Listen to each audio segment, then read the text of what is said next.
Bagong missile corvette ng Philippine Navy, purmal ng inilaunch. Pinas, naglayag sa West Philippine Sea kasama ang mga kaalyado nito. Unang batch ng S-70I Black Hawk Combat Utility Helicopters na i-deliver na. Yan ang mga bagay na pag-uusapan natin ngayon. Kaya't kung bago ka pa lang sa ating channel, ay mag-subscribe ka na at i-click mo na rin ang notification bell para lagi kang updated sa mga kaganapan at modernong kagamitan na ating pag-uusapan.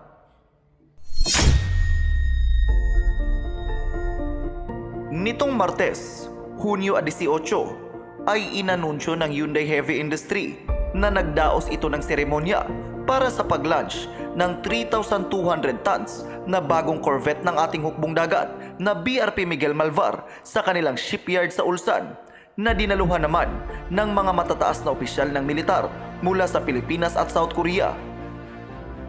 Ang nasabing launching ceremony ay formal na dinaluhan ni Defense Secretary Gilberto Gibo Chodoro Jr., Undersecretary for Civil, Veteran and Reserve Affairs Pablo M. Lorenzo, Undersecretary for Acquisition and Resource Management Salvador Melchor Mison Jr., AFP Chief of Staff Lieutenant General Romeo S. Broner Jr., at Flag Officer in Command ng Philippine Navy na si Vice Admiral Toribio D. Adasi Jr.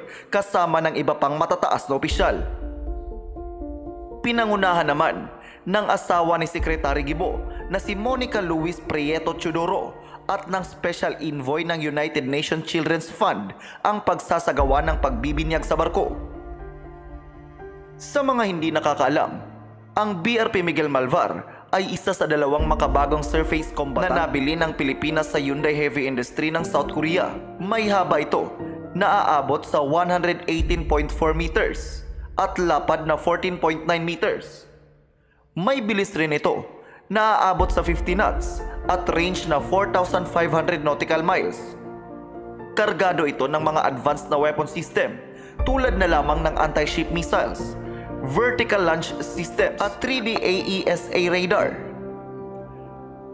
Sa ilang mga litrato ay masisilip natin ang ilan sa mga modernong armas ng barko, gaya na lamang ng Otto Melara 76mm Super Rapid Main Gun, dalawang 12 SEAL na vertical launch missile system, at makikita din natin sa likurang bahagi ang Gok Dines Close-in Weapon System. Ang barko ay ipinangalan bilang parangal sa aktivistang Pilipino at revolusyonaryong general na si Miguel Malvar. Ang barko ay sasailalim muna sa mga sea trials at outfitting bago ito may transfer sa hukbong dagat ng bansa sa taong 2025. Nitong nakaraang araw lang din ay sinimula na ang paggawa ng pangalawang corvette at nakatakda naman itong i-launch sa taong 2026.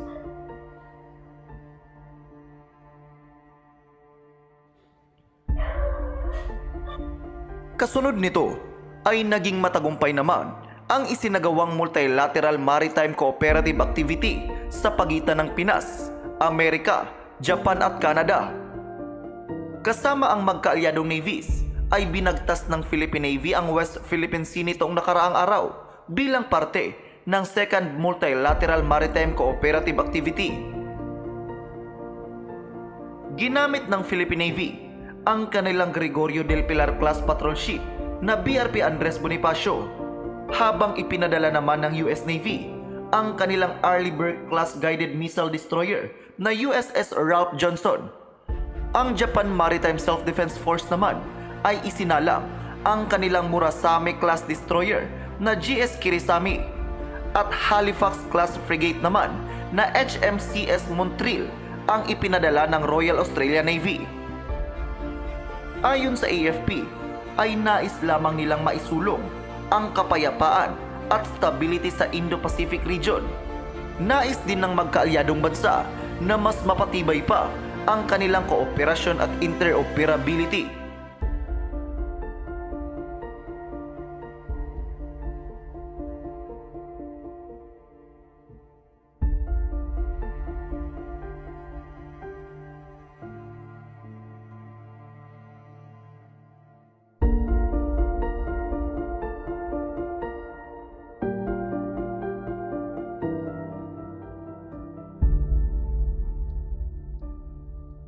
Sa kabilang banda naman, ay natanggap na ng Philippine Air Force ang unang batch ng S-70I Black Hawk Combat Utility Helicopters mula sa PZL Mielec ng Poland.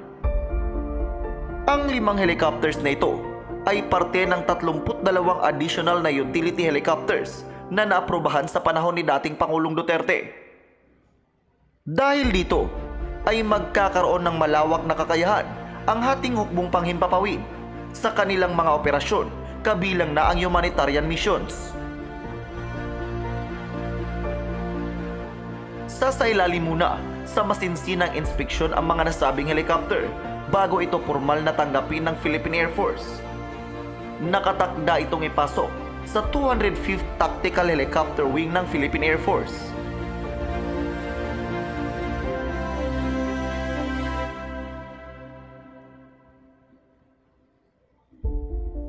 Nitong nakaraan naman ay naiulat ang pagkakaroon ng engine trouble ng isa sa W-3A Sukhoi helicopter ng Philippine Air Force na may tail number na 919, dahilan kung bakit napilitan ito na mag-emergency landing sa Tarlac.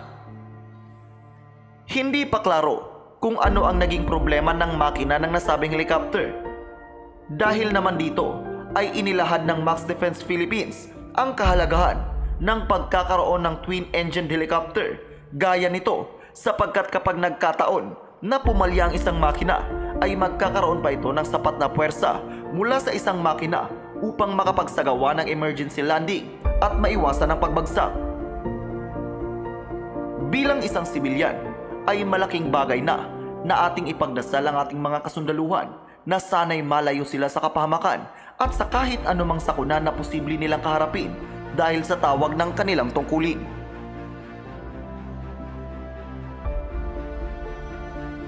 Ikaw, ano ang masasabi mo sa video natin ngayon? I-comment lamang ang iyong sagot sa comment section.